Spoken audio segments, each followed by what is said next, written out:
في دول عندها عدد سكانها بسيط جدا جدا، لا يتعدى الملايين على الصابع الايدين الاثنين يعني، وبتعمل في المستوى الثالث اللي الدكتور عمرو بيقول عليه ده، بيشتغل في المجال ده 500,000 اكتر يا فندم.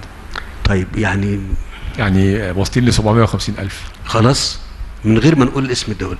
عارفين يعني ايه؟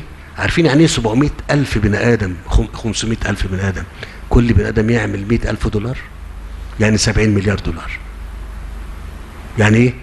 70 مليار. ده عقل. ده ايه؟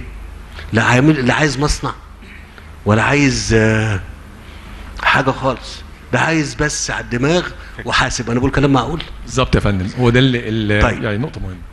في دول تانية عندها 3.5 أو 3 مليون،